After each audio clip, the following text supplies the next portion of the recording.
Hola seguidores, ¿cómo están? Lo que van a ver es un documental de época de la fragata Comandante Rivière modificada, la subclase João Belo, un buque que después de todo no era muy grande, menos de 110 metros de eslora, 2100 toneladas de desplazamiento a carga normal, pero que a la vez era muy capaz con todo tipo de armamento para enfrentar diversas amenazas. Electrónica de 50 años atrás.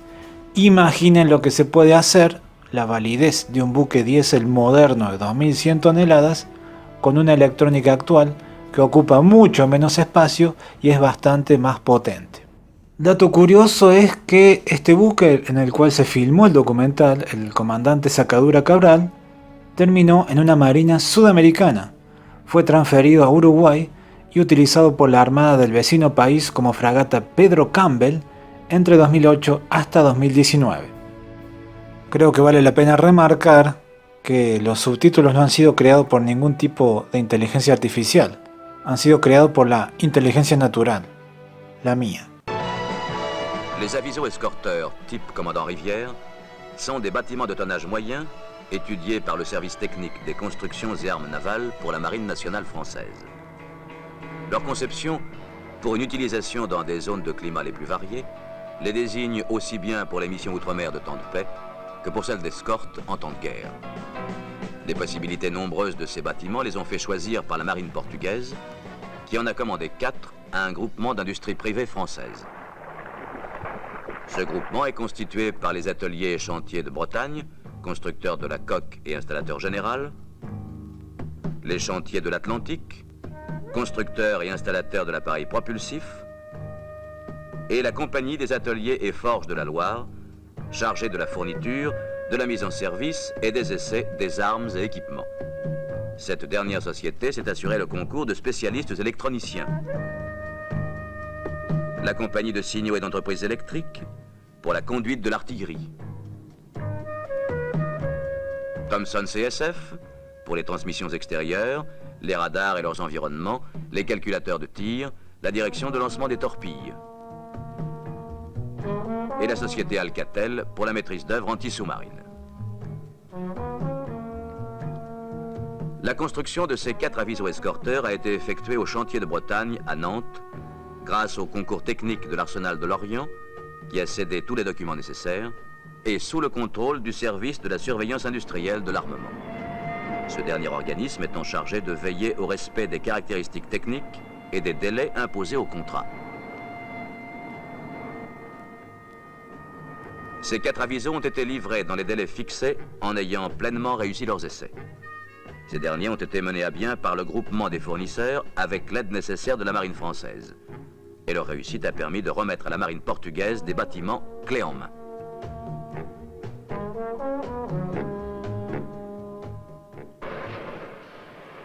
La construction d'un aviso s'effectue en 3 phases principales, dont la première est celle de la fabrication de la coque.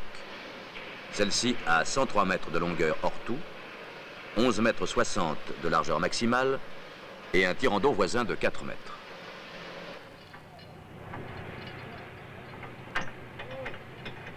La deuxième phase est celle de l'armement à flot.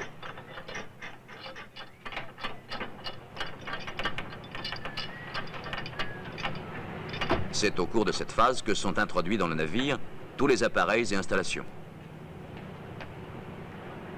Par exemple, les moteurs principaux au nombre de 4, de marque SEMT Pilstick. Le roof milieu et la cheminée, un ensemble monobloc d'environ 30 tonnes, vient coiffer les compartiments moteurs.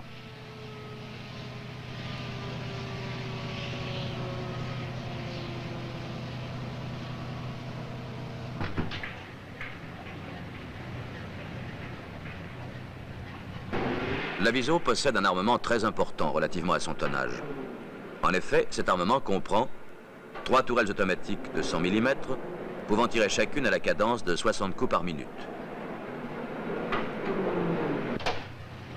Un mortier quadruple de 305 mm à chargement automatique, dont nous voyons le dispositif d'approvisionnement en cours d'installation. Ce mortier peut tirer contre but sous-marin jusqu'à 2500 mètres et sur but terrestre jusqu'à 6000 mètres.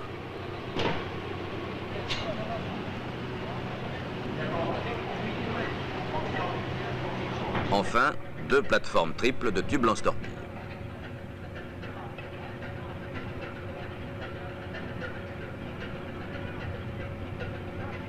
Pour permettre l'évaluation des mouvements de plateforme et la détermination des corrections à apporter, ces différents systèmes d'armes exigent une connaissance rigoureuse de la verticale. C'est pourquoi le bâtiment est doté d'un repère gyroscopique de grande précision.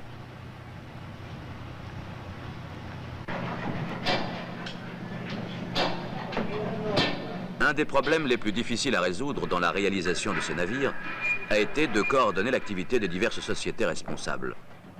Les différentes tâches de la construction sont en effet très imbriquées et le respect des délais nécessite une planification précise et acceptée de tous.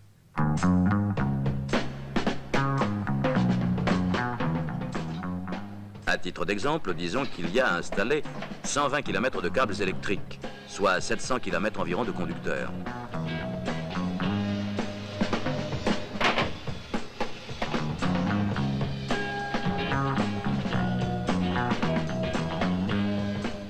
Le navire possède 2 lignes d'arbres.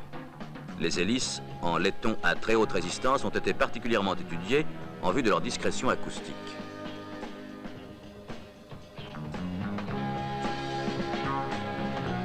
La 3e phase est la phase de finition.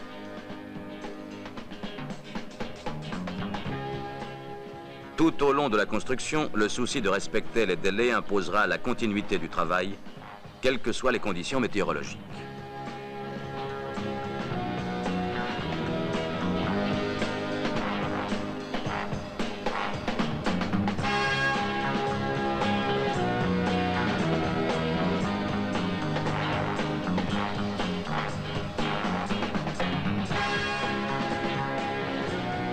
C'est au cours de la phase de finition qu'après les derniers embarquements, sont effectués les réglages permettant de réaliser les essais à quai.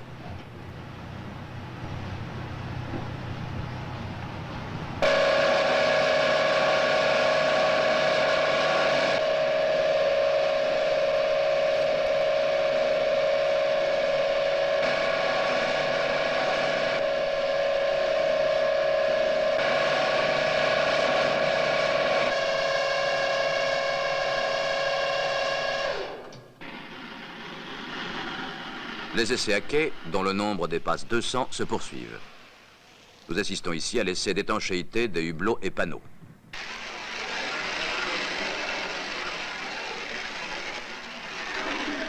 Puis à l'essai de protection contre l'incendie, opération visant entre autres à assurer la sécurité d'appontage d'un hélicoptère. Le bâtiment étant entièrement armé, il est procédé à sa pesée par mesure des tirants d'eau. Le déplacement à pleine charge est de 2100 tonnes environ. 3,35 m. L'un des derniers essais à quai est celui du circuit d'illumination.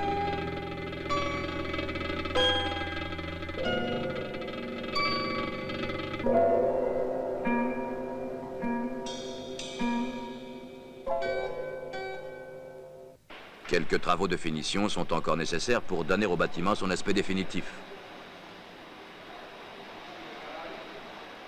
Il est alors prêt pour sa première sortie à la mer. Au cours de cette sortie, les essais sont conduits par les industriels avec le concours de la Marine nationale, en présence des officiers et de l'équipage portugais. Durant 3 jours, outre la vérification du bon fonctionnement de l'appareil propulsif, il est procédé à divers essais, tels les essais de giration ou encore ceux du gain d'eau. Systématiquement, toutes les installations sont éprouvées jusqu'à l'ultime secours.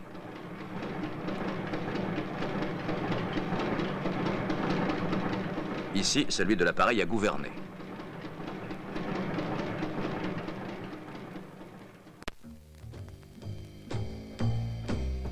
À l'issue de ces 3 jours en mer, un passage au bassin permet de contrôler l'état de la carène.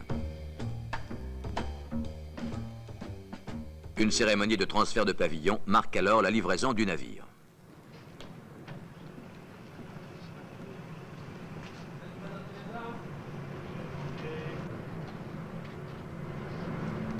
Je déclare ce bateau reçu au nom du gouvernement portugais à partir du 23 novembre 1968.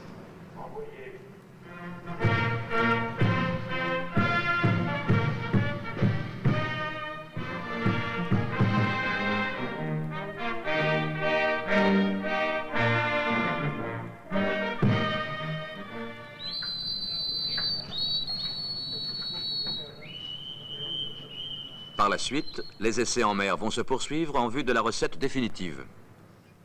Puis, 1 an après celle-ci, les bâtiments reviendront à Nantes pour qu'y soit effectuée leur visite de garantie.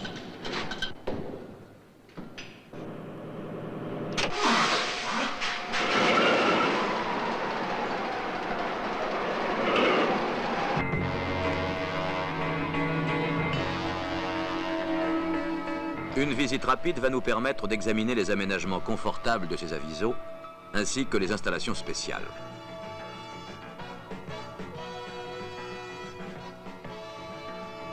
Les aménagements sont conçus pour assurer le maximum de bien-être au personnel.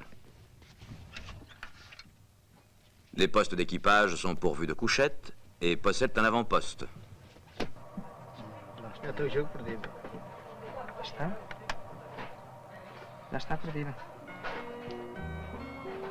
Les officiers sont logés en chambre individuelle.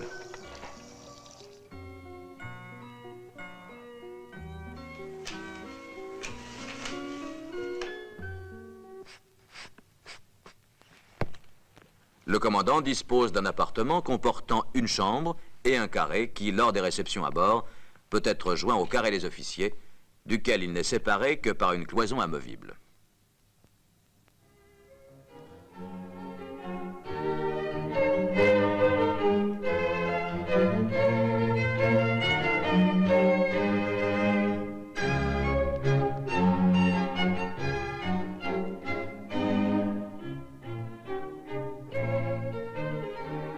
Très confortable, le carré des officiers est particulièrement bien situé car il donne sur le spar-deck.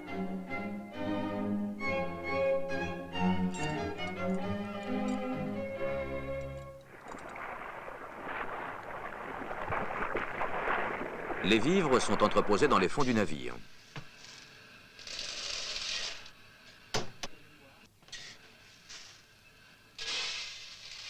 Trois chambres frigorifiques assurent la conservation des denrées périssables. Les soutes à vivres sont groupées sous la cuisine, suivant une disposition dite verticale vivre qui facilite la manutention en la réduisant considérablement.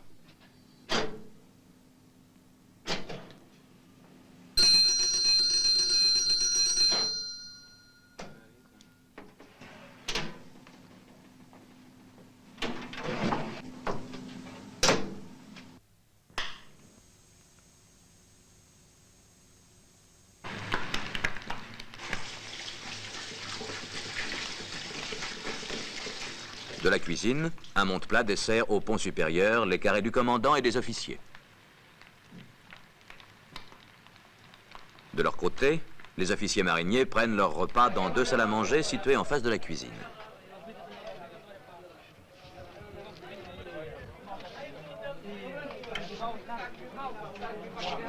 D'autre part, l'équipage est servi sur une rampe de distribution séparant la cuisine de la cafétéria.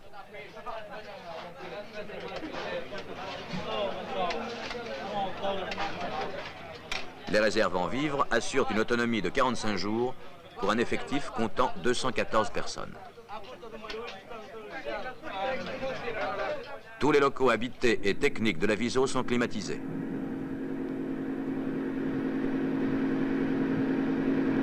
Deux centrales de conditionnement traitent, en froid ou en chaud, l'air provenant de l'extérieur.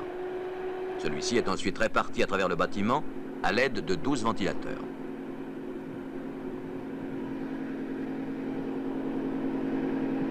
Les installations hospitalières comprennent une infirmerie avec salle pour isoler et une salle de visite avec bloc opératoire complet.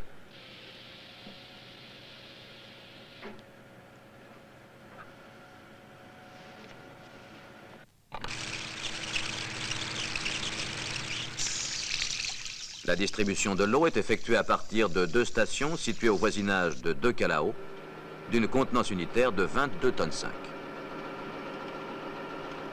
La production d'eau douce est assurée par 2 bouilleurs électriques produisant chacun 12 000 litres par jour. 4 groupes électrogènes capables chacun d'une puissance de 320 kW en régime continu fournissent du courant alternatif triphasé 440 volts, 60 périodes. Informar a rumo e velocidade para ocupar a posição. 06418. Recebido. Governa 064. Máquinas 205 rotações. L'appareil propulsif comprend 2 compartiments machines séparés et autonomes. Chaque machine comporte 2 moteurs. Elle est commandée depuis un poste central de conduite, insonorisé et climatisé. Tous les dispositifs nécessaires au lancement, au réglage de la vitesse, au changement du sens de marche, à l'embrayage et au débrayage des moteurs, tous les moyens de contrôle et les principales sécurités sont regroupés dans ce poste. Les moteurs diesel d'une puissance unitaire de 4700 chevaux sont du type PC2V à 4 temps. Ils sont suralimentés, réversibles et entraînent tous leurs auxiliaires directs, c'est-à-dire pompes à eau douce, à eau de mer, à huile et à combustible. Ces moteurs, associés à un réducteur embrayeur hydraulique, confèrent au bâtiment une très grande souplesse de fonctionnement, embrayage en 3 secondes, vitesse allant de 3 nœuds à plus de 26 nœuds.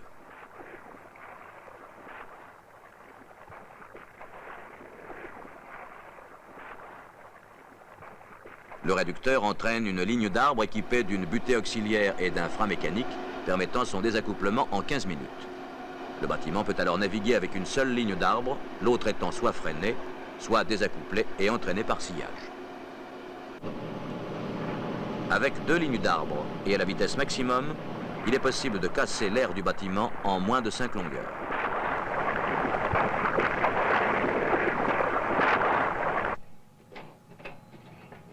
Le bâtiment peut également évoluer pendant une très longue période à 11 nœuds en marche arrière.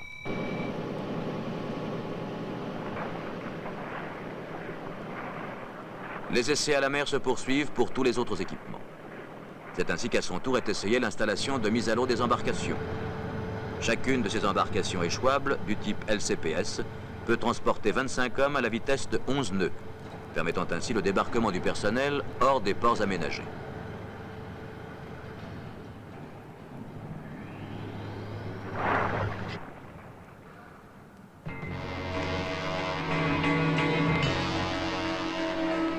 Le rayon d'action de la Viso est très important. 6200 nautiques à la vitesse de 15 nœuds. Cependant, diverses installations de ravitaillement à la mer sont prévues et font l'objet de vérifications de bon fonctionnement.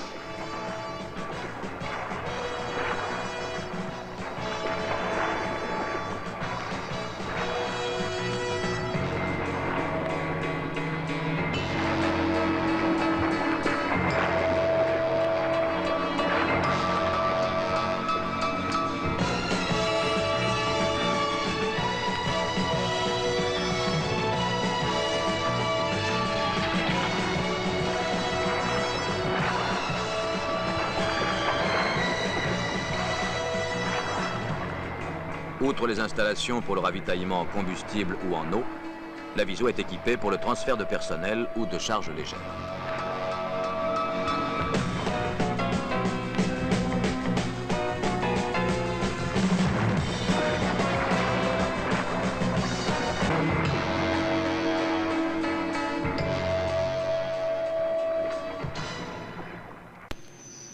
Les principales missions pouvant être confiées aux avisos sont la lutte anti-sous-marine, la défense anti-aérienne, le tir contre but marin, l'appui de feu à terre. En liaison étroite avec la passerelle, l'ensemble Centrale Opération PCASM coordonne la conduite de toutes ces missions qui, de surcroît, peuvent se combiner simultanément. Préalablement à toute action offensive, il convient de situer, donc de détecter la menace.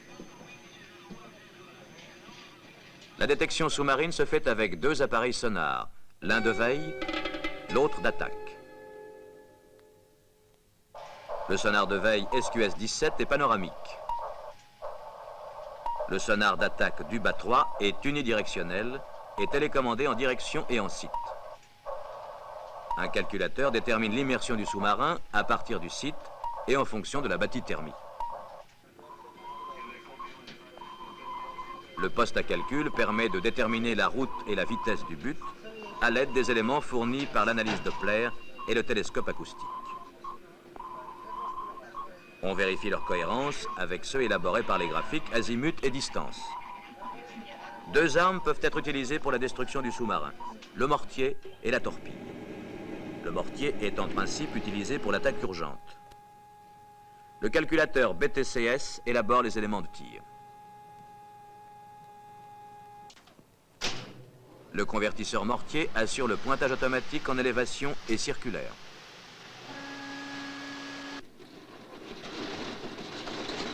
Le mortier utilise des projectiles et des douilles chargées séparément.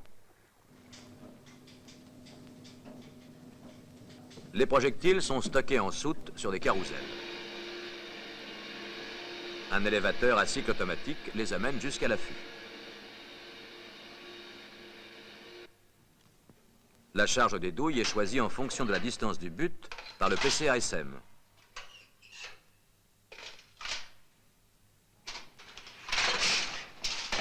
Ce dernier contrôle également l'arme et la mise à feu. Les torpilles sont utilisées pour les attaques délibérées. Elles sont lancées à partir de plateformes triples télécommandées.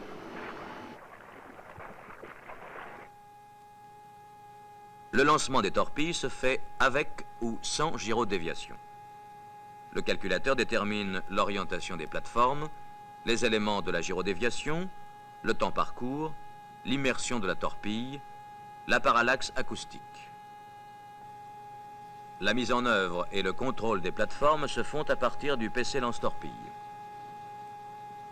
La mise à feu s'effectue depuis le PC ASM. Évoquons à présent la mise en œuvre d'un tel système d'armes. Ecco, bombardo avante.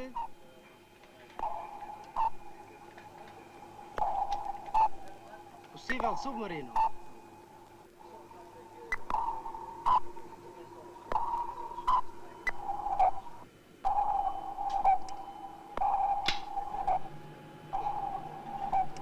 Tornar a sonar.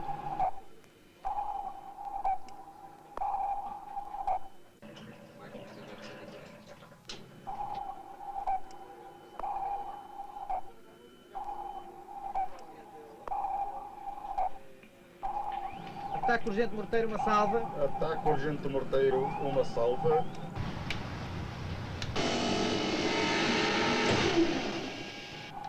Carga 4, dispersão 20. Carga 4, dispersão 20. Fogo!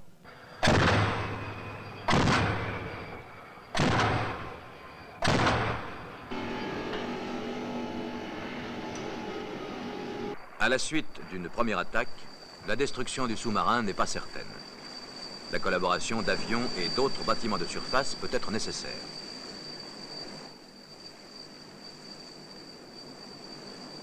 Les données recueillies par l'Aviso et celles fournies par ses assistants sont exploitées sur la table traçante ASM.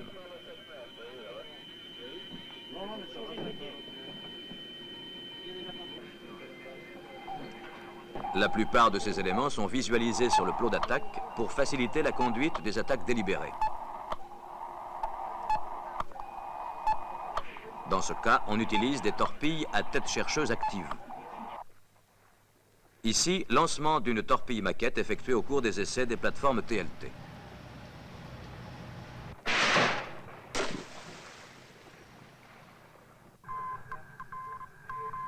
La coordination avec d'autres éléments de la force navale implique l'échange de nombreux renseignements. Ces échanges s'effectuent grâce aux multiples moyens de communication radio.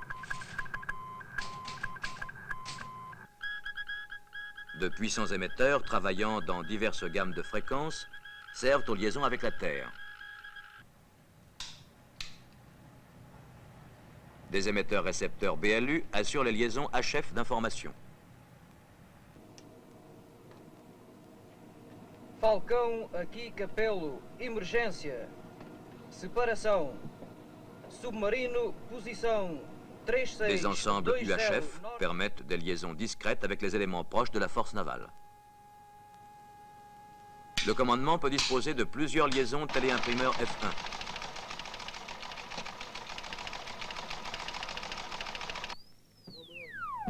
Différents types de récepteurs sont employés en fonction de l'utilisation recherchée. Ces différents émetteurs-récepteurs sont télécommandés par l'intermédiaire d'un standard.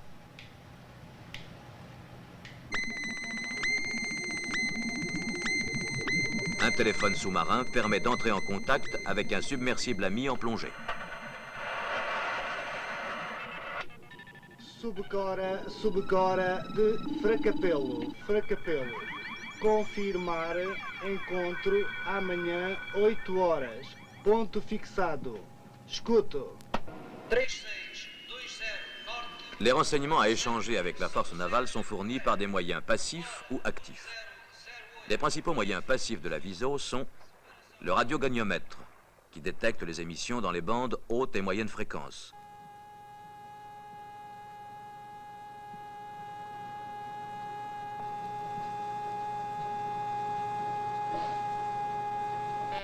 Les 2 détecteurs intercepteurs radar, l'ARBRE pour la veille et l'ARBA pour l'analyse.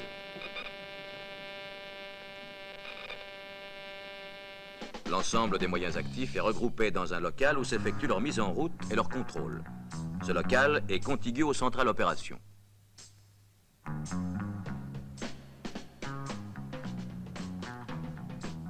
Les moyens actifs sont essentiellement constitués par 2 radars.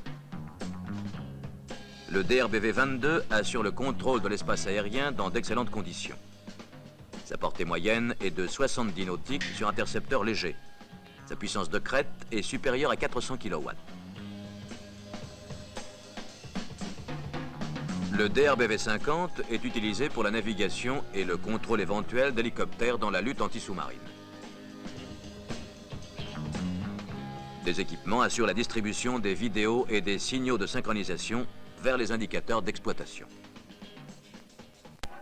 Un indicateur panoramique IPN7, muni d'un système d'excentrement et de mouvement absolu, est plus particulièrement utilisé pour la veille surface. La situation correspondante est élaborée sur une table traçante. 2 autres indicateurs permettent le contrôle de la situation aérienne. Tous les indicateurs peuvent recevoir à volonté les différentes images des radars, additionner des réponses IFF. Une menace aérienne concrétisée par l'absence de réponse IFF déclenche la phase attaque de la défense contre avion. L'indicateur IPD7 désigne l'objectif à l'artillerie. L'opérateur place un marqueur électronique sur l'écho du but. Il transmet ainsi les informations but au servant de l'IAT qui assure le ralliement du télépointeur sur l'écho de l'avion ennemi.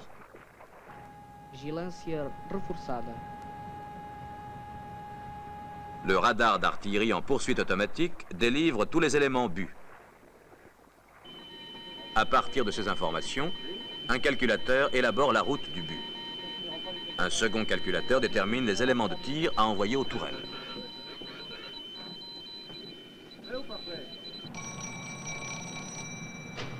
Les tourelles sont entièrement télécommandées.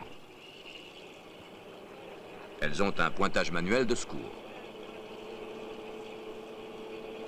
Elles sont alimentées par un système de couloirs très perfectionné qui rend impossible les vides dans la chaîne de munitions.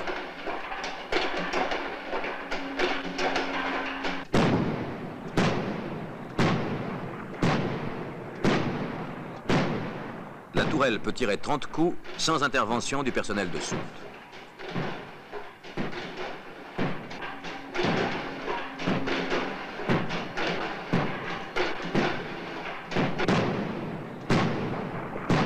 Le rechargement des munitions est ensuite manuel. Les tourelles peuvent fonctionner sans personnel à l'intérieur.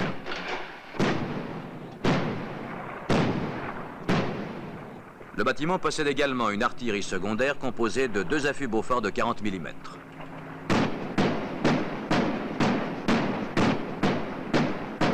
L'artillerie peut également être mise en œuvre contre buts marins.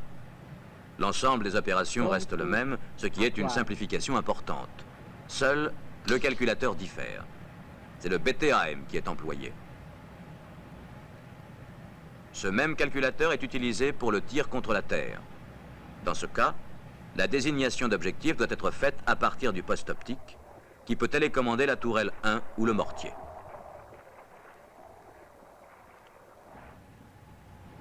L'ensemble du matériel de conduite de tir est entièrement essayé et réglé à quai avant les différentes sorties à la mer pour les essais opérationnels. Ces réglages, autrefois longs et délicats, sont rendus plus rapides et plus faciles par l'emploi de simulateurs.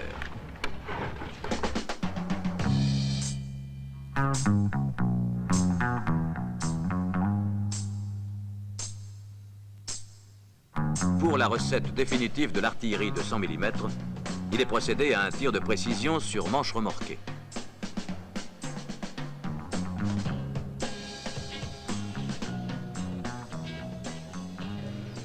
Bogey, azimut 160, distância 20.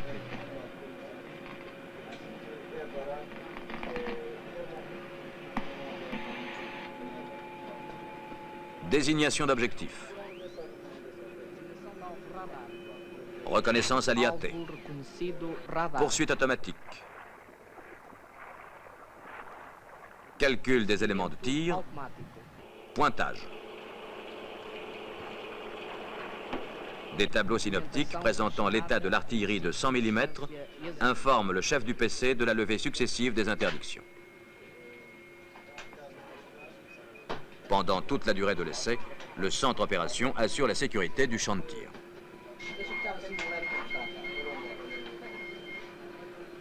L'ordre de feu est donné de la passerelle. Attention pour faire feu. Feu!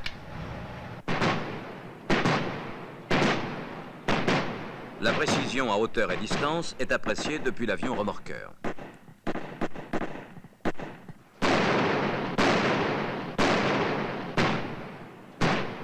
Par ailleurs, une caméra placée sur le télépointeur visualise la précision en hauteur et direction.